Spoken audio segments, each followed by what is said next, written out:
कानपुर से संवाददाता शशांक कुमार की रिपोर्ट। कानपुर नगर विद्यार्थियों की सुरक्षा को सर्वोच्च प्राथमिकता देते हुए विद्यालय परिसरों से होकर गुजर रही हाई टेंशन एसटी और लो टेंशन एलटी विद्युत लाइनों को हटाकर सुरक्षित स्थानों पर स्थानांतरित करने की तैयारी शुरू कर दी गई है। शासन के निर्देशों के क्रम में जनपद स्तर पर गठित समिति ने पहले चरण में ऐसे 93 विद्यालयों को चिन्हित किया गया जहाँ विद्यालय परिसर, भवन, खेल मैदान अथवा अन्य स्थानों से विद्युत लाइन गुजर रही है और उसे स्थानांतरित किए जाने की आवश्यकता है।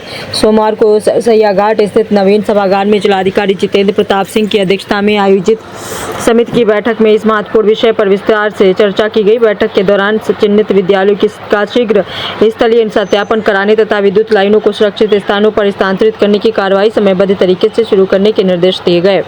शासन द्वारा प्रदेश में संचालित परिषदीय विद्यालय एवं उच्च प्राथमिक विद्यालयों के साथ साथ माध्यमिक एवं उच्च माध्यमिक विद्यालयों के परिसरों में से गुजर रही हाई टेंशन और लो टेंशन विद्युत लाइनों को हटाने एवं स्थानांतरित करने के निर्देश जारी किए गए हैं।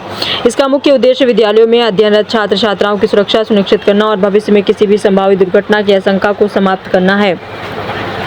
जिलाधिकारी ने कहा कि विद्यालय परिसर के ऊपर अथवा आसपास से गुजरने वाली विद्युत लाइनें विद्यार्थियों, शिक्षकों एवं विद्यालय कर्मचारियों की सुरक्षा के लिए खतरा पैदा कर सकती हैं। विशेष रूप से खेल मैदानों, भवनों या खुले परिसरों से गुजरने वाली हाई टेंशन लाइनें किसी भी समय गंभीर दुर्घटना का कारण बन सकती हैं।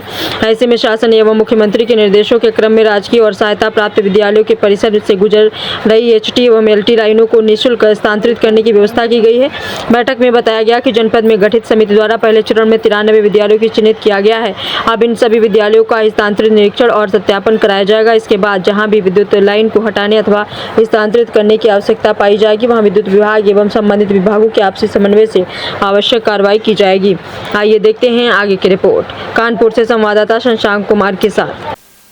उत्तर प्रदेश शासन द्वारा स्कूलों में जो परिसर होते हैं उसमें कई बार ऐसा पाया गया कि हाई टेंशन लाइन या लो टेंशन लाइन वहां से निकल रही होती है, जिससे कि बच्चों की सुरक्षा को भी खतरा होता है। इस विषय में माननीय जनप्रतिनिधियों की ओर से भी अलग अलग समय में प्रतिवेदन प्राप्त होते हैं और कई बार इस काम में जो व्यय होने वाला होता है उसके लिए धनराशि विद्युत विभाग कहता है कि हमें जमा करी जाए तभी हम लाइन शिफ्ट करेंगे, क्योंकि लाइन शिफ्ट की आखिर एक कॉस्टिंग होती है।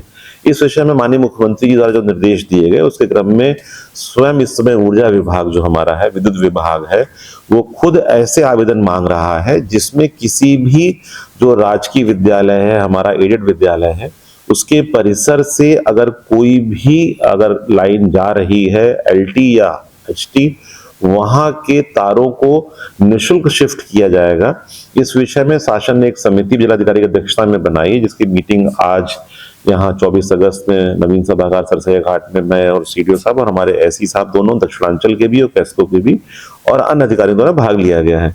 तो ऐसे प्रथम चरण में हम लोगों ने करीब 93 प्राथमिक विद्यालय चिन्हित किए हैं जहाँ के परिसर में इस प्रकार की लाइन शिफ्टिंग करने की आवश्यकता है। इसके अलावा जो हमारे माध्यमिक विद्यालय हैं उसमें बहुत कम अभी संख्या आई है। इस विषय में डीआईएस को निर्देश दिए गए हैं कि वो इन विद्यालयों का सत्यापन करा लें। जितने भी हमारे प्रबंधक गण हैं, क्योंकि 134 विद्यालय हैं जनपद में जो एडेड हैं या राजकीय हैं, ऐसे विद्यालयों में उनके खेल के मैदान के परिसर में ऐसे कई प्रकरण समय समय पर मेरे सामने आए हैं।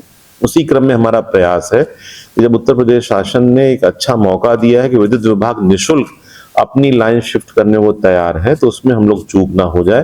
तो मैं सभी माननीय जनप्रतिनिधियों को भी अनुरोध अलग से कर रहा हूं और उसके अलावा जो भी हमारे अन्य कोई शिक्षा के संचालक हैं, हमारे खंड विकास अधिकारी हैं, हमारे ग्राम प्रधान हैं, यदि उनके गांव में किसी भी शासकीय स्कूल पर, एडेड स्कूल के आसपास परिसर में अगर विद्युत विभाग के तार निकल रहे हों तो एक बहुत अच्छा मौका है और जनपद कानपुर नगर में हमारा प्रयास होगा कि इसमें 100% लाइन शिफ्टिंग हो जाए ताकि बच्चों की सुरक्षा को खतरा ना हो और विद्यालय का जब विस्तार भी होना होता है वो भी, और विद्यालय का जो शैक्षिक वातावरण है वो भी इससे बेहतर हो सकेगा।